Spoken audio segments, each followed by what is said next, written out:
and my name's Elize Hattin, and it is my absolute pleasure to welcome you to today's HubLive. Now, you'll see that I have no guests. I have a whiteboard, I have some show and tell, and I have notes, and I have my trusty old system. And I have no one to ask how they are, or talk about the weather, or do any of the things that I usually do at the beginning of our HubLive. So the reason why we do our HubLives, as I've said before, is really to help business owners adopt technology and best business practice so that we as business owners can grow our businesses, can fortify and protect ourselves against the changing winds that we're facing in business, because technology is really changing a lot of things in our businesses and also around our businesses, and also our customers and how our customers respond and shop, etc. We want to encourage you to adopt technology and modern best business practice to ensure that you can continue to grow and thrive in your own business.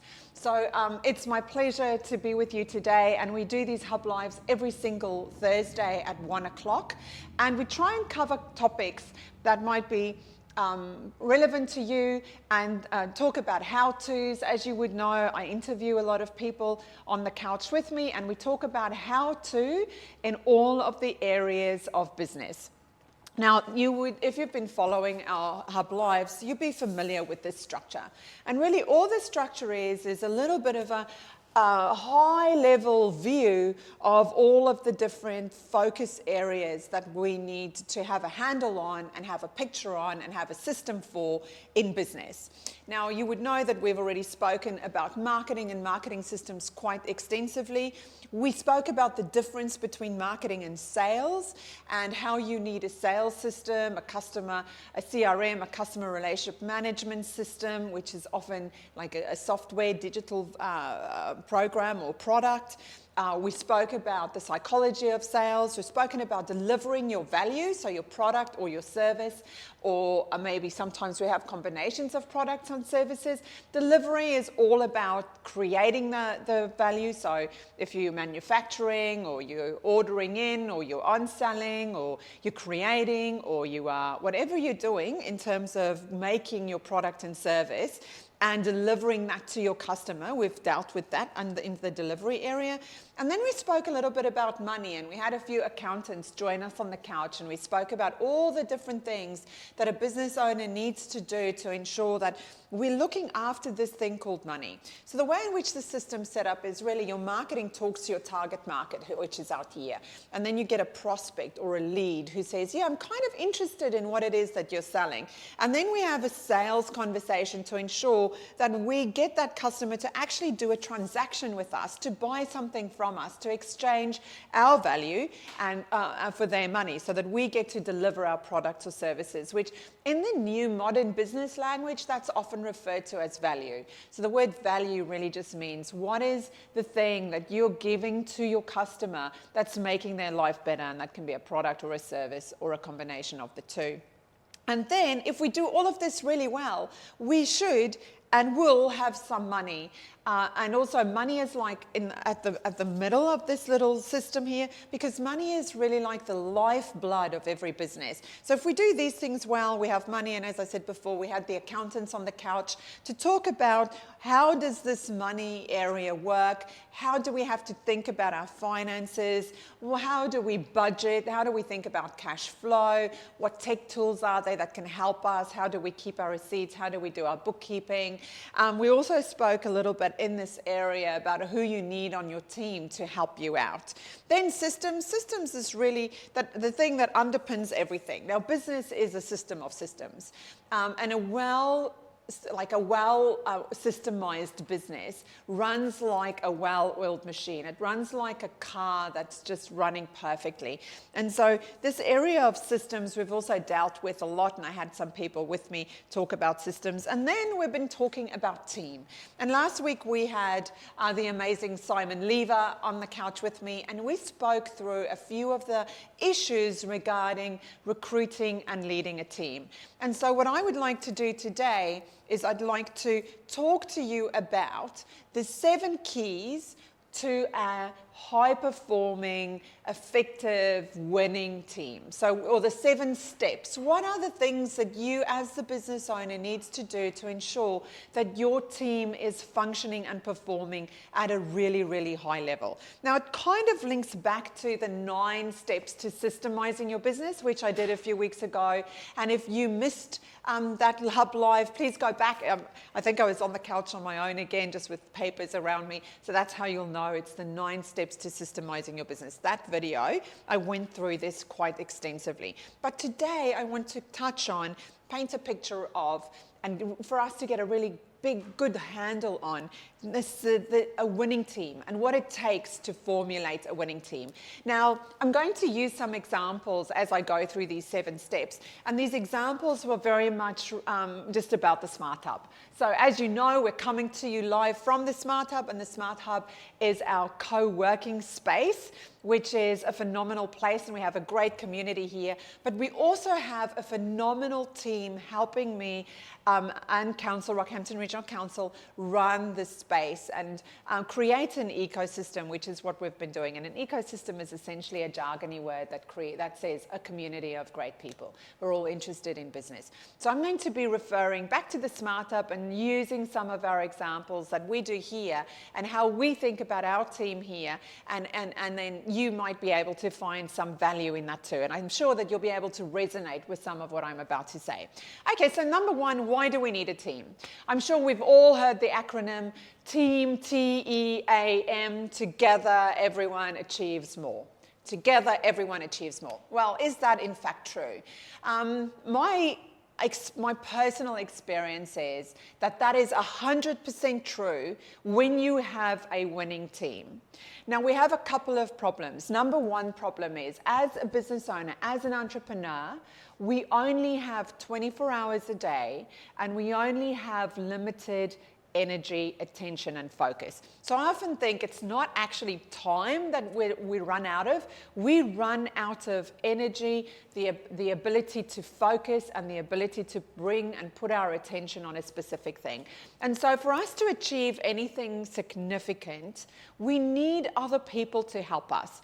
As one person, we're very much limited in what we're able to achieve. And John Maxwell, which I'll be referring to shortly, said that one person is too small, like 1 is too small a number to build anything great. And so if you're building something of significance, if you're an entrepreneur building a profitable business, you are definitely going to have to need, you are going to need some people to help you do that. A couple of weeks ago, Daniel Johnson joined me on the couch, and we spoke about the key people you need around your business, the key relationships around getting the right insurance person, broker, the right digital marketer, the right accountant, the right solicitor, etc. And that essentially, those people form part of your team, and so that you need them to help you build this successful business. But then you probably also need some contractors or employees to join your inner circle team to help you build this profitable business. And if you're able to do this well, if you're able to build a great team, what will end up happening is that you do the right steps and you do it in the right manner, you will end up with people who can really help you build great value in this world, solve great problems in this world. And it's a lot better, easier, and more fun and more viable, to be honest, if you work together with other people. Every time we start our HubLives, I kind of refer to modern best business practice. Now, one of the modern best business practice words that I see all the time and hear all the time is this word collaboration. So it's really teamwork, and being able to work with other people is one of the pillars of building a modern business and being successful in the world that we are living in now. And as we face accelerated change, collaboration and working as a team is going to become even more important. So, what are these 7 steps? How do you build a great team? Now, a team, if we just go to define what a team is essentially more than one person working together to achieve a common goal. That is what a team is. But we've also seen teams of people working against each other and arguing and fighting with each other. and sometimes that becomes really problematic. So what I want to share with you is what to think about in not only taking your current team to the next level, or maybe sorting out some of the issues that you might have in your team right now, just a framework that you can think about, or how do you expand your team? What do you need to think about when you expanding your team? But also, how do you manage your team? What are the elements that you need to work on to ensure that you have a magnificent team? So without any further ado, let's get on to the 7 steps. And while I do, please feel free to ask a question. Feel free to, if you have any specific team challenges that you want to me to address, please just type that in the comments, and we will get that question answered for you when we can. We have Dimitri joining us. Hey, Dimitri, thank you very much for joining us on our HubLive. If you have any questions around team, please feel free to put that in the comments, and the amazing Jacinta and Daniel, who are helping me today, will elude me to your question, and I'll have a really good go of answering that question. Okay, so seven steps. Now, as I'm going to go through these steps, I know Jacinta will be putting the steps in the comments, so you can refer back to them as we go. But step number 1, and one of the most critical elements, is leadership. So to have a winning team, the first thing you need is a strong leader. You can't have a winning team without really, really great leadership. In business, we see this a lot, especially in big corporate companies, where when big corporate companies start failing, the board would often step in and replace the leader. So they're not going to replace the team. They go in and they replace the CEO or the general manager, the leader, because the leader is the one who sets the tone, and really the leader is the one who ensures that the rest of the team, everything else that happens in the business, works marvelously. Now, let me show you what I think that anyone can use to become and help themselves become a better leader. I am so passionate about this book. I've probably bought, I feel like I've bought shares in this book. It is a book that I'm going to show you, if I can just find the photo of it, which I just hope, there it is. Cancel, come on, there we go. It's this book called The 21 Irrefutable Laws of Leadership. So if you are leading a team, or if you have any interest in leadership, or if you are just leading yourself, if you have enough insight to realize that you're actually leading someone, even just one person, which is your own self, then I can highly, highly, highly recommend that you purchase this book. It is called The 21 Irrefutable Laws of Leadership, and you'll see at the bottom of the title here, it has the word workbook. Now, when you go online to search for this book, it's available everywhere. It's available on online retailers, in Australia, as well as on Amazon. If you're in Rockhampton, the Living Word bookstore on Norman Road can get you access to a copy of this book. But essentially, when you go to purchase this book, ensure that you get the workbook version, because there are 2 versions. The workbook version is the one that will take you step by step through a number of questions, a self-evaluation, and then a number of questions that will help you reflect on your own leadership, and it will really show you, give you insight into all the different things, skills that you need to be a great leader. Now, I believe in this book so much that I've recommended that we use this book within council. I use it in my own team for people to do leadership, improve their own leadership. It doesn't matter if you're a great leader now. You can always, always, always get better. I myself work through this book annually, even though I've been through it over and over again. I get new insight into my own behavior and how to improve my own leadership all the time. So The 21 Irrefutable Laws of Leadership, John Maxwell. John Maxwell is also a great author if you're very interested in this topic around team. He has some other books around, winning teams and the laws for teams, etc., etc. So when you go to search for this book, you'll probably, the retailer will probably recommend some other reading. And if you're really interested, definitely go and get some more John Maxwell books. So number 1 thing, a great leader. Number 1 most critical thing for a team. So I often hear people say, I have a terrible team and they're not great, and here are all the reasons. And I'm very empathetic and very understanding, to the fact that you might not have the right people in your perception of the world, might not have the right people on your team. And that is a challenge, but if you follow these steps, you can make some changes within your team that might help you improve your outcome. So the second step, or the second key that you need for a great team, is a common goal. A common goal. And that common goal must be stated in very clear, concise language. Now, our common goal at the SmartHub, our overall vision, and if you go back to the steps for systemizing your business, you would remember that I said have an overall vision, which is your big, inspiring goal.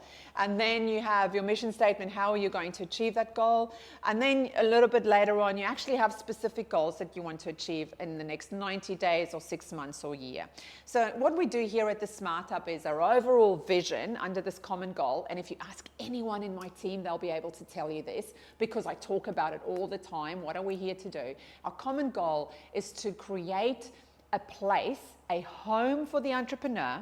Entrepreneur is anyone who is building a business, a home for the entrepreneur where they can find everything that they need to succeed. That is our vision. That's what we're working towards every single day at the SmartHub, to create an actual space, an environment where everything's available, from capital to education to working space to Wi-Fi to access to our network, everything that's required to be successful in business. So that's our big overall vision. But our common goal for now is to build our engagement in our community.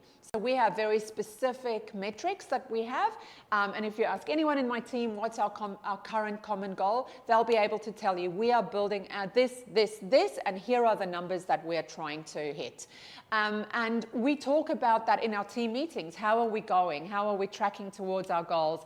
What is it that we need to do to ensure that we're getting closer to our goals? So that's number 2, a common goal. And this common goal needs to have buy-in from your entire team. And your common goal needs to inspire and enroll your entire team. I say to people at the SmartHub, this is not a job, this is a mission. We're on a mission to help business owners in our region be successful. And this is so much more than just a place where you come to work. This is actually something that we are passionate about, and that everyone who works in my team at the SmartHub has buy-in for and has a heart for. I was talking to Jacinta earlier today, and she was saying, I was on a day off with my husband, I was having breakfast, and I saw this other thing happen. I saw this person working, and I thought, why isn't he working at the SmartHub and our co-working? And I can never stop and switch off from that because she's passionate about what we do. And that's an example of how you need to enroll your team. They need to be very clear on what the common goal is. And then they work with you, and together everyone achieves more. So then everyone works together to achieve that common goal. We sort problems out together, we celebrate together, we have each other's backs, and we also ensure that we keep each other accountable. Which in that sentence, I've kind of alluded to the third step, or the third key for having a winning team. And it's this: you need a culture statement. So remember when we spoke about the system, how to systemize your business, I said a culture statement is really a how are we going to behave document. What are we going to do as we work together? How are we going to behave? And I think I made the offer at that time. If anyone wants to see an example of a culture statement, reach out to us, and I'll be more than happy to share some examples. But really a culture statement around respect. Hey, Chris Larang, thank you so much for joining us. We're talking about the 7 keys to a winning team, and I know that you've worked in many teams and led many teams, so I'm sure you'll be able to relate to what I'm saying. If you have any questions or comments, please just drop us a comment, and the wonderful Jacinta will let me know. Anyway, so we're at step 3. Step 1 is great leadership, and we need to work on improving our leadership all the time. Number 2, a common goal. Everyone in your team needs to know exactly what the goal is. They need to be able to explain it in clear, concise language, and we need to measure and track and have meetings around how we're going towards achieving that goal. Number 3 is the culture. So how are we going to behave while we work together in achieving this goal? And culture words that go on your culture statement, sometimes it's called a code of conduct. Words that can go on these culture statements are words Words like respect. So we respect ourselves, we respect each other, and we respect our clients or our customers or our members, depending on what kind of business you run. Words like success. You know, we work together until we achieve success. Words like teamwork. Words like lifelong learning. We're the kind of people who value learning, and we continue to learn as we go, and we incorporate lessons into what we do. Flexibility, etc., collaboration, etc., etc. So those are words that would be included in a culture statement. Now, when I work with clients in my private business, what I often do is I often say, go and reflect on what the values are that you hold for your own self and your own life. And as I say this, I get there's a couple of clients that I have that are great examples, and values that they hold close is like values like loyalty. And so loyalty and honesty, those values make it onto this culture list. So really what you'll find is that your team will very much reflect you in many, many ways. So be mindful as the leader about the values that you hold, and then go and think whether they're the right values for your business, and then write a culture statement, a value statement around what it is that you think or how you think your team needs to behave. So that's step 3. Then step 4 is to get the right people on the bus in the right seats. Now, Jim Collins, who wrote Good to Great, which is a controversial book, but one that I think is still, the concepts in that book is still really good. One of the first things he said was, step 1 is get the right people on the bus. And again, when you have the right people on the bus, ensure that they're in the right seats. So I want to show you a little bit of a system that I use to know what kinds of people we need in different positions. So I'm really going to give you a brief high-level overview. I actually touched on this when we spoke with Institute of Managers and Leaders. Imogen Carr, that's right, the amazing Imogen Carr. We touched on this with Imogen, and she said what they do is they help leaders work out these different behavioral profiles so that they can ensure that they know how they behave and how all the team members behave, and in knowing that they can put the right people in the right positions on the bus. So here's a bit of a framework that I like to use, and I'm going to write very awkwardly on the whiteboard as I kind of hang over. This is still in shot, right? So everyone can see this. Awesome. So 100% of normal people can really be placed somewhere on this continuum. That's why it's a straight line. And people have one of two focuses. So I'm talking about predominant focus. So we can all focus on both sides of the spectrum, but innately each person in the world has a dominant focus, essentially. So on the one hand, we are, as people, either task focused or we are people focused or oriented. So we're either focused on getting a task done or we're focused on people. So when you come into work in the morning, you're either going to think, the dominant thought in your mind is either going to be, what's on my to-do list today?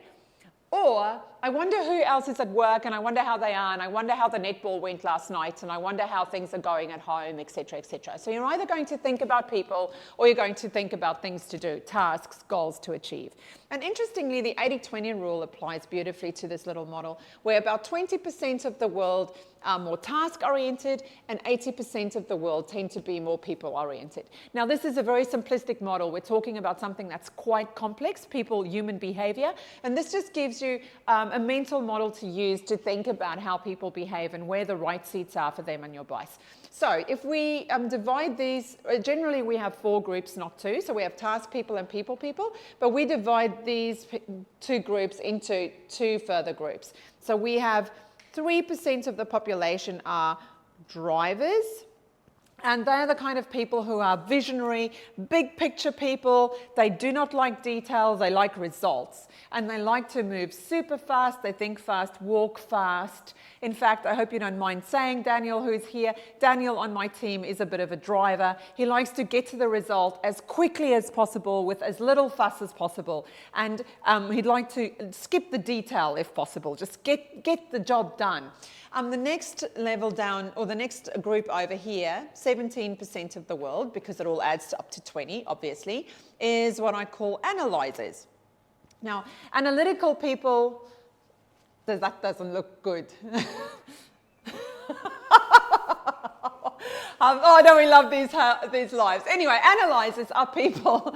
Analyzers are people people who, analyzers, in all seriousness, analyzers are people who analyze everything in their environment. So they are people who like a lot of detail, they like a lot of information, they're driven to do things right. They are also driven to get tasks done, to get results created, but they want to do that correctly. They want to do it right. So analyzers like lots of information, they like good quality work, they're very, very conscientious and diligent people. Then the next group over is about 70% of the world, and they're called team players. And team players are people who like to work together, and they're very much focused on other people. They're quite reserved. They like being with other people, and also they quite like talking about other people. So they're the people who come in and who want to not just talk to people, but also about people. And then the final group over here, 10% of the world, is what we call talkers. And talkers are people who talk a lot. They're the salespeople of the world. And they are the light at heart of the party.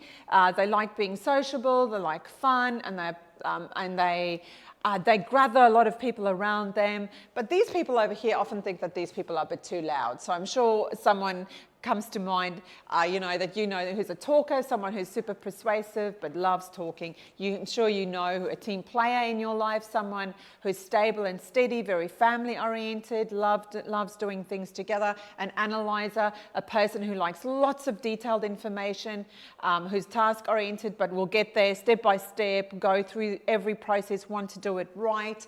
And then the drivers, they just want the result and they want it quickly. So essentially, this is a mental model, and the reason why I'm showing this mental model to you is to allude you to the reality that there are lots of models like this one that you can use in your own business to think about your team and to think about whether you have the right people in the right positions. So if you have a driver in the position where you need an analyzer, where say there's a lot of analytical detailed work that needs to be done, this person will do a really poor job.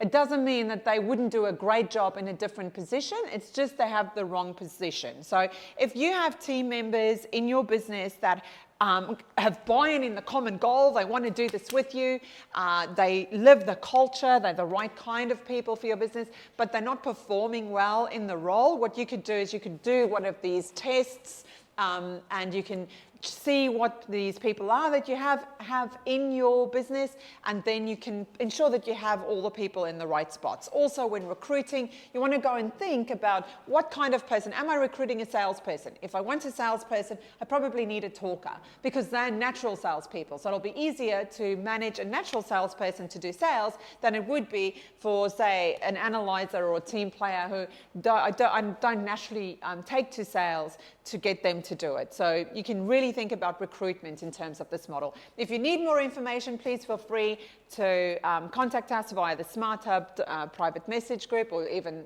just leave a comment and we can get back to you. I'll also ask Jacinta to put a link in the comments around for a test that you can do to see who you are, and you can also use it with your team to see who they are. So that's the third thing. Get the right person, number 4, get the right people on the bus in the right positions, which then brings us to key number 5, or step number 5, and it's one of my favorites. It's an action plan. Now, what is an action plan? An action plan, very simply, is a who's going to do what by when.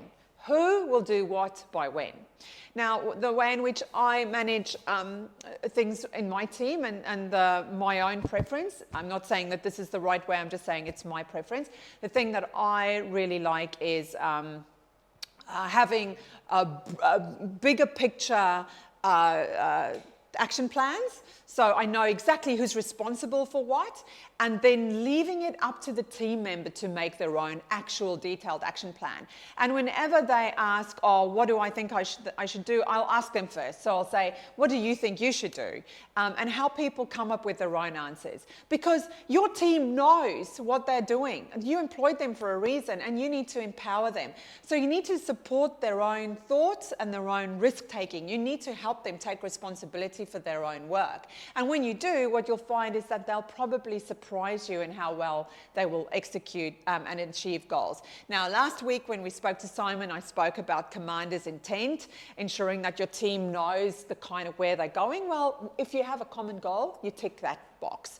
And then you can really trust your team to work it out if things don't go well. However, I do think that having an action plan is a great idea. It ensures that nothing gets lost. It ensures that we have some action items and accountability in our business. Again, accountability might be one of your culture statements. We certainly at the SmartHub have a lot of accountability because we have a very small team. And so we're very accountable to each other. If something doesn't get done, it's very, very apparent. And then the last thing is about making mistakes. People make mistakes. That's no problem. That's no problem. The only time where mistake becomes a problem is when that mistake gets repeated over and over again. So we don't focus on mistakes. We focus on learning. What did we learn if we do make a mistake, and how can we do that better next time? But I make mistakes. People make mistakes, and that happens in business. And as long as we're learning the lesson, it probably is a cheap mistake, even if it's a costly mistake. It will, if that team member learns not to do that again in future, probably preventing a lot of pain later down the track. So that's good. Action plans, who does what by when. Again, in our team meetings, we look at our action plans, who's going to do what, and then there's accountability, and we work on our action plans all the time. So that's number 5. Number 6, I've already alluded to number 6, which is support risk-taking. You can't have a team and then not support them to do the work that they've been tasked to do. If you feel like your team member can't do the work, then the very obvious answer is training. If you have the right person on the bus and they're in the right position and they know what the common goal is, they know how they need to behave, and they've agreed to behave in that manner via the culture statement, you have an action plan, they know what they need to do, then you need to let them get on and do their work. And if you still feel like they can't do it, you have to either go back and go, well, are all these prior things really right? Or what is the training that I can provide? Now, I'm a great advocate for team training.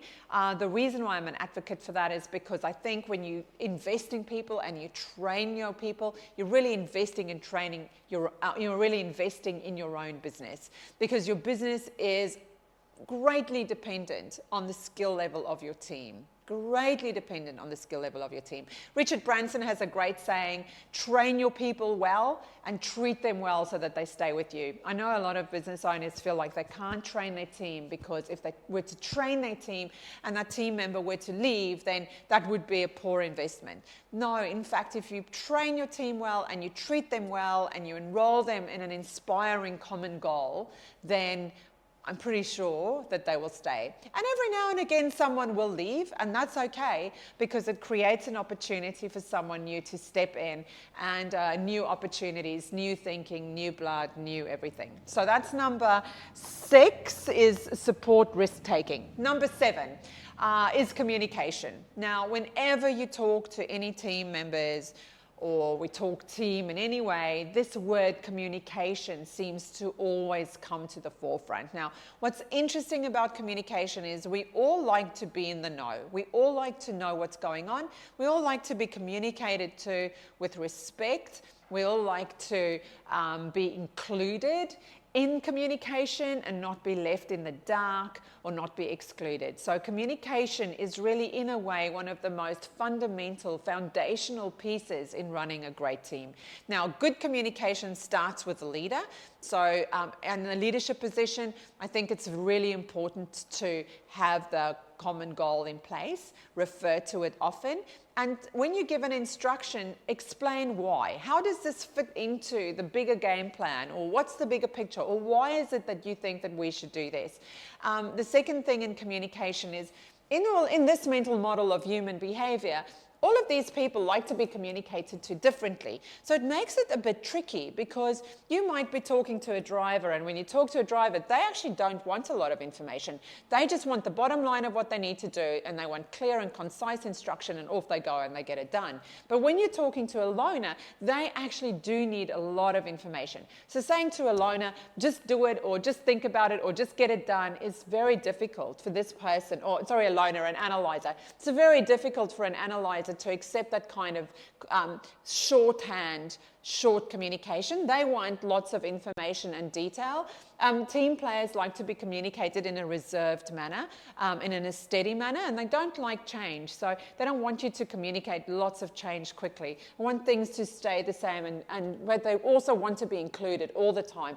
And then talkers talk a lot. So sometimes you have to make talkers just stop and really listen. And then, of course, the pillar of communication is something that Simon referred to last week a lot, which is listening. And it's one of the hallmarks of having a great team and of being a great leader of a great team, is your ability to listen. Your ability to listen to your team, but also your ability to listen to your market, listen to the consultants or the greater team that you have around you. The ability to listen and really comprehend what other people are saying is one of the most fundamental communication skills that you can have. It's also a fundamental business skill, and it's also a fundamental leadership skill. And with listening goes empathy. So if you can imagine what it's like to be your team member, what it's like to be in their position, or what it looks like from their perspective, or if you can imagine something from your customer's perspective or your accountant's perspective,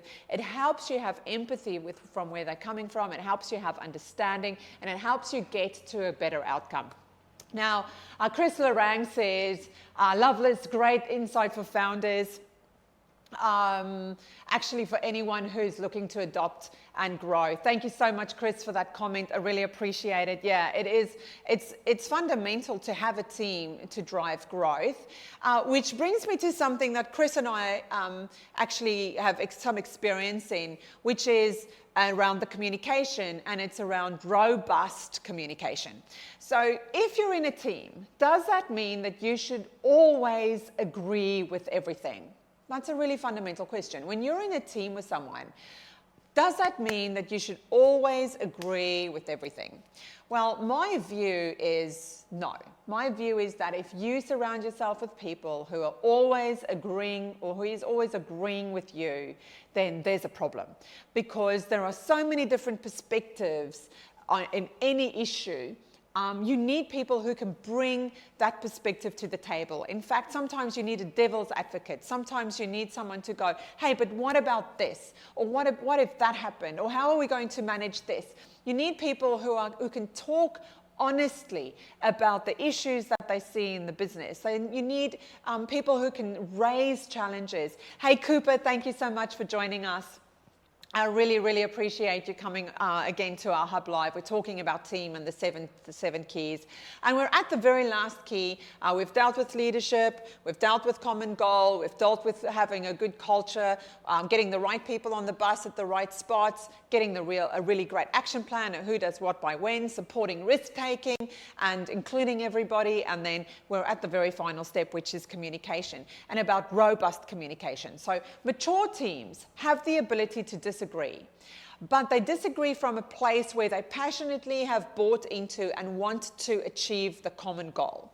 I always say to people, if I'm in a disagreement, that I like being able to play devil's advocate and say things how I think they are, and I like for other people to do the same. And the reason for the communication, the reason for the argument or the confrontation is really to find the higher ground. So if we're on this plane here, and this is, say, I'm just going to use the names of my team. So we have Jacinta, and we have Chelsea, and we have myself, and we have Daniel, and we have Courtney. If this is our perspectives, if we put all of our perspectives on the table and we have a robust discussion about what that looks like, we might find an answer that no one actually has come up with. Or we might go with Courtney's answer because through debate, we actually know that her suggestion is best.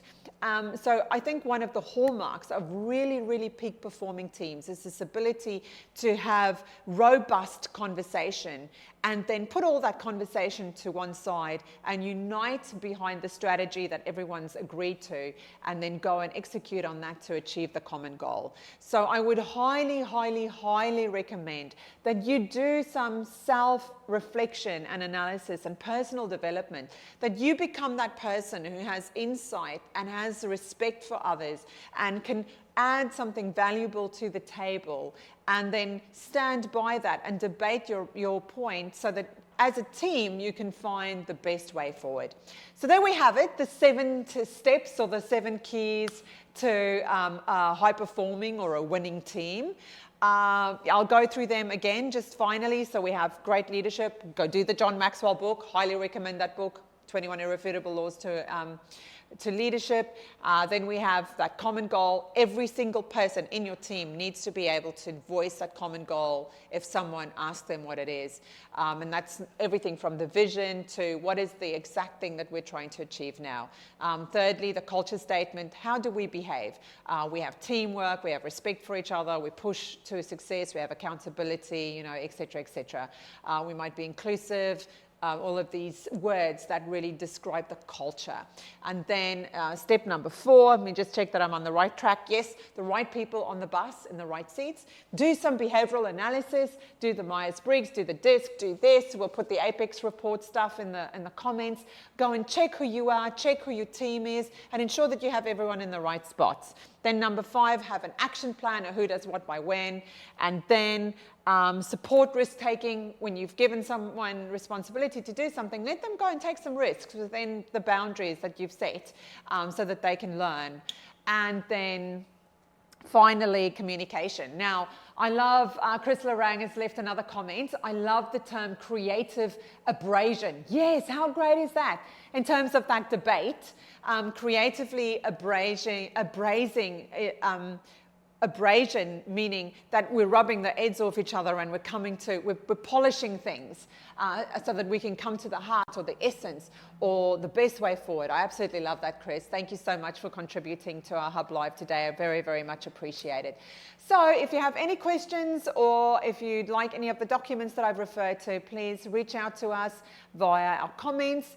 If you'd like to become part of our SmartHub community, we are taking maybe just a few more members. We're coming to pretty much our capacity in terms of membership. But we have a greater community that will continue to be open. But if you want to become one of our members, please feel free to reach out. If you'd like to have a tour of our co-working space, give us a call or come into Customs House 208 Key Street. You can find us obviously here on Facebook. You can find us on Instagram, on LinkedIn. And we will be revealing a brand new website, which my team and I are super excited about. And if you have any interest in any of our programs that we've mentioned, so the Turbo Traction Lab and any of those, please feel free to reach out as well. Thank you very much. I'll see you next Thursday at 1 with a guest on the couch. See you then.